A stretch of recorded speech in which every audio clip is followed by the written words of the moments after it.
The Third Eye Opened, A Journey from Skepticism to Awakening by David Russo. Chapter 1, The Omen. Avi Sharma awoke with a start, his breath ragged, heart pounding as though he'd been running for miles. The dream was still vivid, an enormous eye suspended in a starless sky, wide open and pulsing with a strange, radiant energy. It hadn't looked human. It wasn't threatening, exactly, but it knew him. Around the eye, strange symbols danced in slow rotation, some ancient, others shifting before he could lock them into memory. A sound had accompanied it, like a hum from within his own skull, low and resonant, as though the dream were not his, but something he had entered. He sat on the edge of the bed, staring at his palms as if they held answers. Sweat dampened the back of his t-shirt. It was barely 4 a.m., and the city of Mumbai was still asleep beneath the early monsoon haze. The dream clung to him like mist, too real to ignore, too unreal to explain. Avi wasn't spiritual. Raised in a middle-class Hindu family, he long dismissed the rituals and teachings as cultural holdovers. He believed in logic, algorithms, clean code, and coffee strong enough to jolt a corpse awake. Dreams were just neural waste, the mind purging itself. That's what he'd always said, but something about this one was different. Over the next few days, little things began to shift. He predicted a phone call seconds before it happened. A line of code he hadn't written appeared in a project file, and yet it matched what he'd been thinking of writing earlier that day. Then came the whispers, soft, fleeting, like someone calling his name from another room. But every time he turned, no one was there. By the end of the week, he found himself walking down a narrow alley he didn't remember choosing, drawn to a place he hadn't meant to find, a crumbling, second-hand bookstall near Churchgate Station. That's where he saw her, an old woman in saffron robes, sitting cross-legged behind the stall, her eyes closed. When she opened them, they looked on his with a knowing smile. "You've seen it, haven't you?" she asked, before he could say a word. Something inside Avi shifted. The air around them thickened. He wanted to run, but his feet didn't move. Instead, he nodded. The third eye had begun to open. Chapter 2, The Veil Between. The woman's name was Maya. At first glance, she seemed like just another eccentric elder. One of those quiet mystics Mumbai is scattered with, ignored by most, respected by a few. Her long silver hair was bound into a braid that hung down her back like a rope of moonlight. Her hands, aged but graceful, moved slowly as she sifted through stacks of forgotten books. She didn't ask Avi why he was there.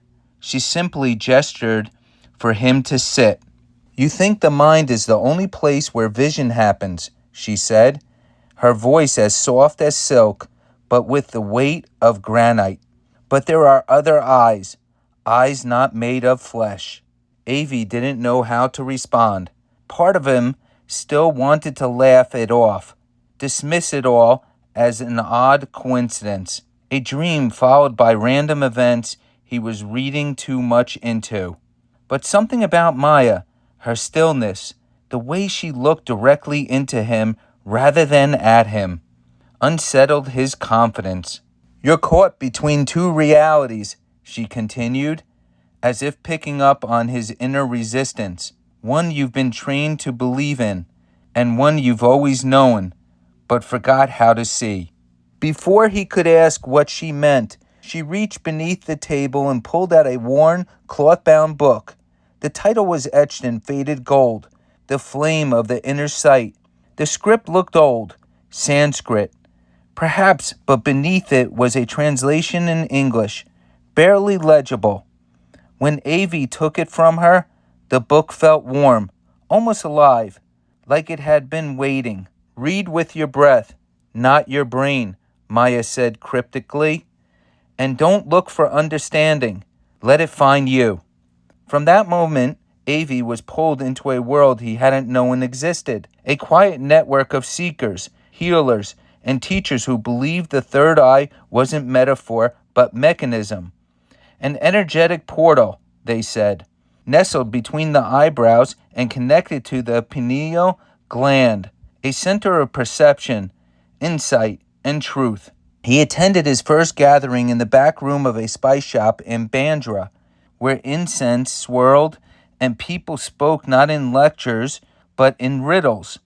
A man with violet beads around his neck told him, "What you think is seeing now will one day feel like blindness." A blind woman spoke of colors she could still perceive, not with her eyes, but from within. Avi didn't know what to believe, but already something had begun to shift in him. The world had more layers than he realized, and the veil between those layers was beginning to thin. Chapter 3, Initiation. Avi sat cross-legged on the floor of his one-bedroom apartment, the city's usual noise muted by drawn curtains and a growing inner stillness.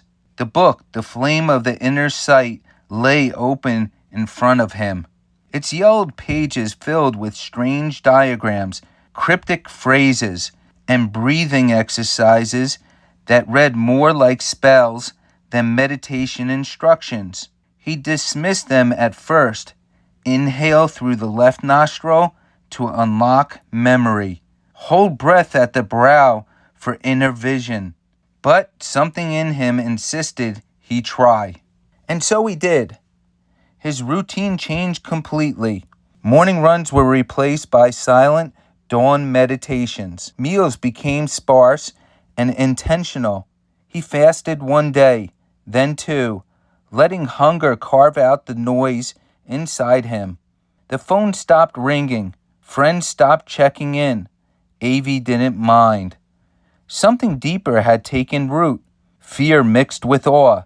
Skepticism crumbling beneath a series of experiences that defied explanation. One night, he dreamed he was standing in the corridor of his office, watching his coworker Jidin argue with someone unseen. Suddenly, Jidin clutched his chest, stumbled, and collapsed. Avi woke gasping, cold sweat soaking his sheets.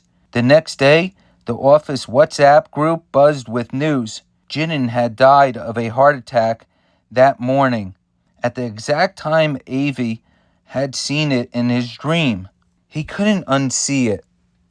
After that, the visions came more frequently.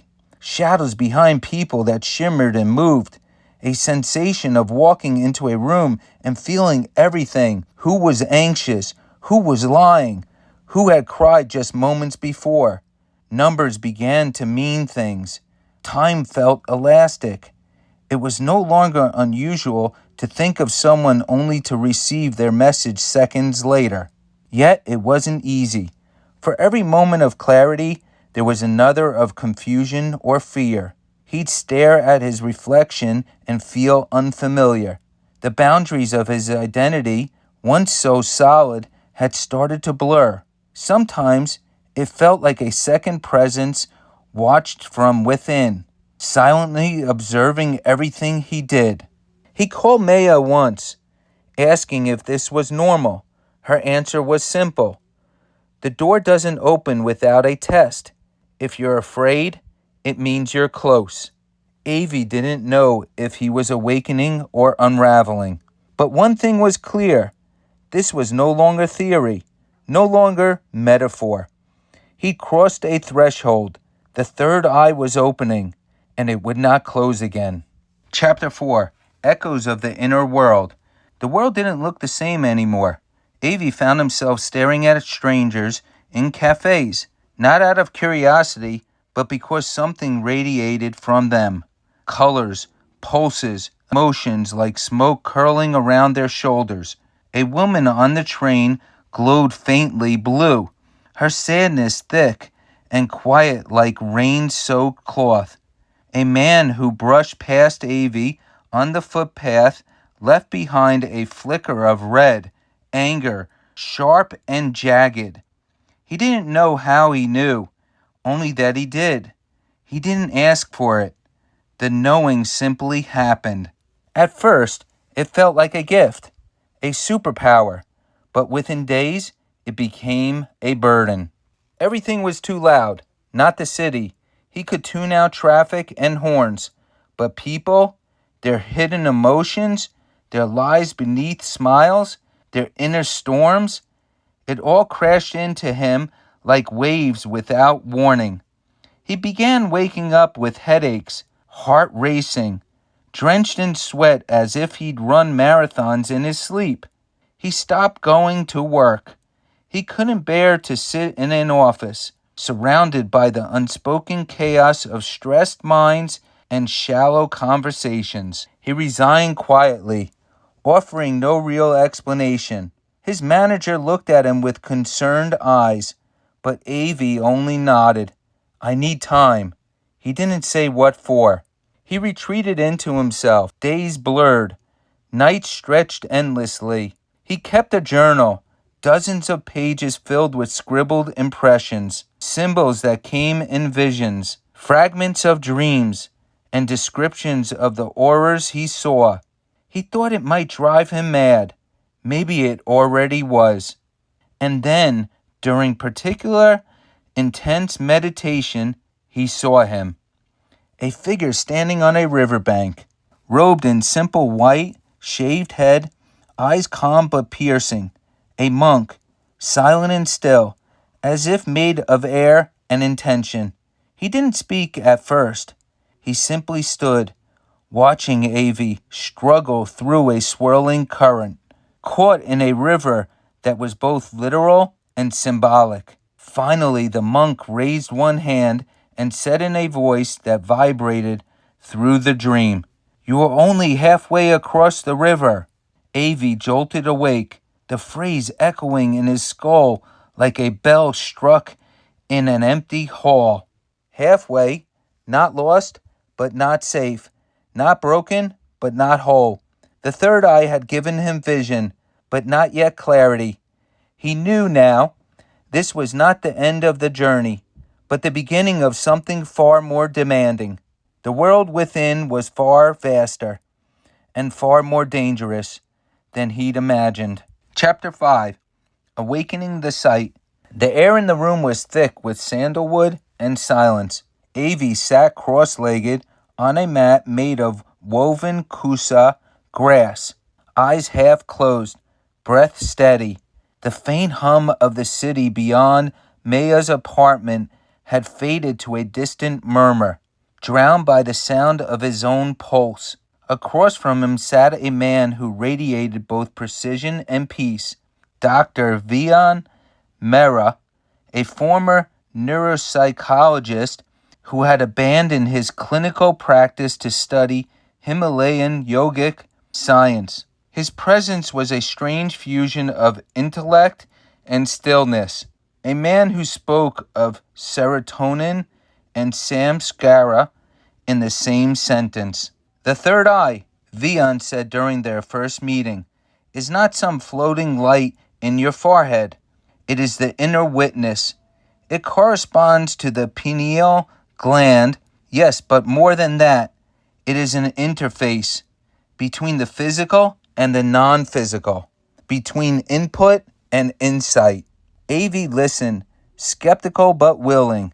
The flashes of intuition, the radiant colors he saw, the recurring presence of the river monk in his dreams. It all begged for an explanation more complete than mysticism alone. Vian spoke of ancient pranayama techniques that stimulated cerebral blood flow of DMT producing states triggered through long meditation. He called it biospiritual activation. Maya simply called it remembering.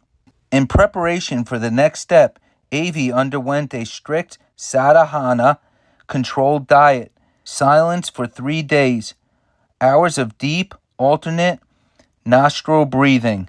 He meditated before sunrise and sunset. Every part of him felt stretched thin, like a wire vibrating with unseen frequency. Then came the eclipse.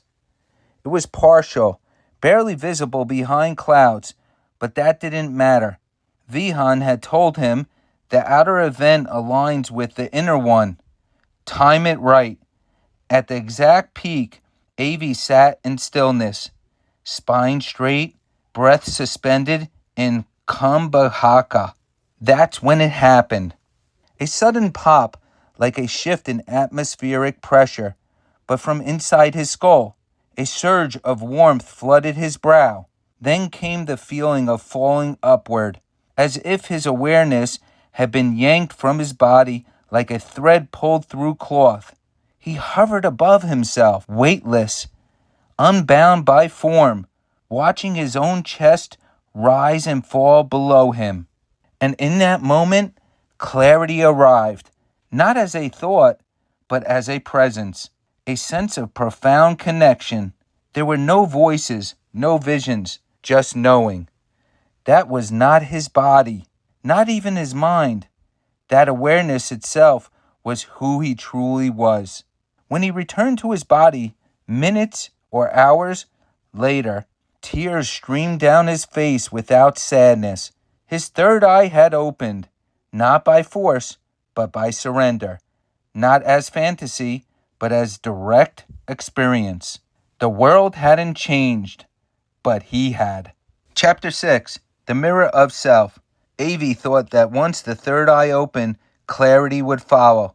He expected stillness, wisdom, maybe even peace. Instead, the days that followed his awakening were a storm, quiet on the outside, but thunderous within. What he had unlocked wasn't just light, it was also shadow. It began with dreams, vivid and unrelenting. He saw himself as a child, hiding in his father's study, hands pressed over his ears to block out an argument in the next room. He had forgotten that moment, buried it beneath layers of rationality and busyness. Now it returned in sharp detail. The fear, the helplessness, the smallness. Another dream came. Avi as a teenager, walking away from a friend who needed him most, too afraid to be seen near someone so openly broken. Shame settled in his gut like a stone. But they weren't just memories. They were versions of himself. Sometimes, in meditation, he would see an Avi who had pursued music instead of software, one who had never left his first love, one who had died young in a bike crash. These alternate selves stared at him through a rippling mirror, neither condemning nor kind, just present, unavoidable. This is the part no one talks about, Maya told him. Seeing truth isn't always a gift. Sometimes it's an autopsy. Avi withdrew further, not out of fear this time, but necessity. He filled notebooks with drawings of the faces he'd seen, his own, but not. He began to understand that the third eye was not just for seeing beyond, it was for seeing inward, without distortion. And the truth, when laid bare, was uncomfortable. He saw how much of his life had been lived in an avoidance, avoiding conflict, avoiding risk, avoiding emotion. He'd built walls of logic and routine to feel safe, but now those walls were transparent. There was nowhere left to hide. Some days, he feared he was losing grip on reality. His sense of identity blurred. Were these visions past lives, parallel timelines, or simply the psyche unraveling under pressure? Dr. Vian offered only this. Don't try to explain it. Integrate it. Truth isn't something you conquer. It's something you welcome, even when it arrives with thorns. So Avi sat with it all. The guilt, the fear, the unrealized dreams, and breathed. Slowly, the chaos settled into meaning. The third eye had not brought him perfection, but a mirror. And in that mirror, he began to see not who he was, but who he could choose to become. Chapter 7. The Ascendant Flame. The vision had been brief, but undeniable. A mountain range crowned in gold, a flame flickering between snow-covered peaks, and a voice that said only, "Come north." Avi didn't ask questions. He packed a small bag, left a note for Maya, and boarded a train to Uttarakhand. From there, he took buses, then walked for miles, till signs of modern life thinned to nothing but wind, stone, and silence. In a narrow pass between cliffs veiled by mist, he found it, a hidden temple etched into the mountain itself, as if grown from the rock. There were no tourists, no signboards, only a carved symbol above the entrance, an eye within a flame. Inside, time dissolved. He was greeted not with ceremony, but with quiet nods. The seers who lived there were not monks in the traditional sense. They were dreamers, artists, healers, each carrying a different light. One, a blind woman named Kavita, claimed she could see the karmic threads of others' past lives, woven like embroidery around their hearts. Another, a man who spoke little and rarely opened his eyes, heard the earth's vibrations and could predict the turning of seasons without looking at a calendar. Avi wasn't given directives. Rather, he was welcomed into stillness, to listen, to watch.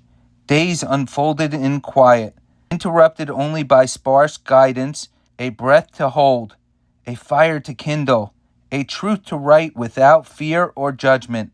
His vision sharpened, less chaotic, more intentional. No longer consumed by what appeared to him, he gained the ability to choose when to see and how far to look. But the real turning point came when they led him to a stone chamber lit only by a central flame. He was to undergo what they called Agni Antakarana, the inner fire ritual, a symbolic death. In that room, surrounded by nothing but firelight and silence, he sat naked before the flame and was instructed to speak aloud every lie he had ever told himself, every role he had played, every mask he had worn. "I am not my intelligence," he said. "I am not my fear. I am not my need to be right, to be seen, to be safe." He wept, he shook, and then the flame in front of him flared, impossibly, as if in recognition. It wasn't a spectacle. No blinding lights, no thunder from above. Just a simple, quiet moment when Avi felt something let go, not forced, released. When he stepped out, something in him had shifted. He no longer carried the weight of becoming someone. He was the flame within, the one that had flickered restlessly for so long, now burned steady and clear. And for the first time, Avi felt truly anchored, not to a place, not to an identity, but to presence itself. Chapter 8. The Dark Night. Returning to Mumbai felt like re-entering a dream he no longer believed in. The honking traffic, neon-lit streets, rushed conversations. They moved around Avi like shadows on glass. He walked among people, but felt distant, like watching the world from behind a veil. The flame within him still burned, but now it cast longer shadows. It began slowly, a creeping sense of unease, like eyes in the corners of rooms, watching from just beyond sight. At night, he'd wake in a cold sweat, convinced someone or something was in the room with him. During the day, his mood sank. A heavy fog settled over his thoughts. Joy felt mechanical. Food lost its taste. Even meditation, once his refuge, turned into a mirror reflecting only emptiness. This was not a vision. This was the descent, what the mystics called the dark night of the soul. The light he had worked so hard to awaken now seemed to illuminate every corner of himself he had hoped to leave behind. Jealousy, pride, unhealed grief. Worse still, he began to doubt everything, his teachers, his experiences, even his own sanity. The city, once his home, felt like a labyrinth designed to trap the spirit. Then, one night during a storm that rattled the windows and smeared the sky in violet, it came. He wasn't asleep, he knew that much. Seated in a lotus position, eyes closed but mind awake, he felt a shift in the air, electric, immediate. When he opened his eyes, a figure stood before him, not quite human, not quite spirit.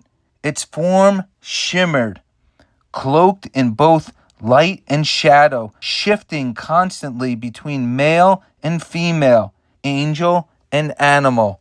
Its eyes held no emotion, only presence. "Who are you?"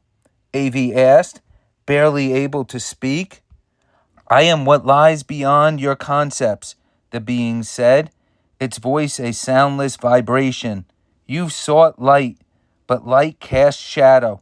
Have you learned to see without choosing sides?" The question pierced deeper than any vision had. The being reached out, not physically, but into him, and Avi saw it all. The way he clung to labels like truth, awakening, good, and evil. The ways he had replaced ignorance with spiritual pride. Even the light could become a trap. "Truth," it whispered, "does not live in polarity." Then it was gone. Avi collapsed, shaking, not in fear, but in surrender. He understood now. Awakening wasn't about rising above the world. It was about standing within it, eyes open to both the dark and the light, and not retreating from either. The third eye had given him sight, but the dark night had given him depth. Chapter 9. The Other Side of Light. The darkness didn't end with a blaze of triumph. There was no celestial trumpet, no final revelation. It faded like mist at dawn, slowly, subtly, replaced by a silence deeper than thought. Avi emerged from the long night not as a man with answers, but as someone no longer driven by questions. He no longer searched for visions. They still came, images, symbols, pulses of intuitive knowing, but they no longer defined him. His sight had changed. It was no longer about piercing veils or glimpsing the unseen. Now it was about being with what is.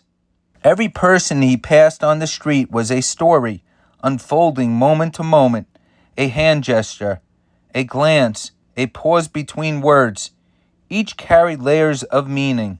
He saw heartbreak in a tight jaw, kindness in a shift of posture, unspoken forgiveness in the way two strangers brushed shoulders without turning.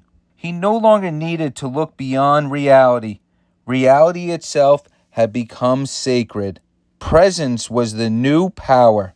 He began to walk the city differently, not as an outsider, but as a quiet observer, a gentle current in the river of life. In cafes, he would leave small notes on napkins. "Breathe. You are not alone." In train stations, he'd smile at someone lost in sorrow, offering nothing more than a look that said, "I see you." People didn't always respond. That wasn't the point. He wasn't here to awaken others. He was simply here to be awake. Occasionally, those on their own spiritual edge found him. A disillusioned graduate who had been meditating without guidance. A corporate executive haunted by inexplicable dreams. A boy in Dhaaravi who swore he saw colors around people. Avi never claimed to be a teacher. He only listened. He asked the right questions. He pointed gently inward. He avoided attention. No lectures, no books, no branding. The deeper he went, the more he realized truth doesn't shout. It doesn't shine. It simply is, waiting in the quiet corners where no one's looking.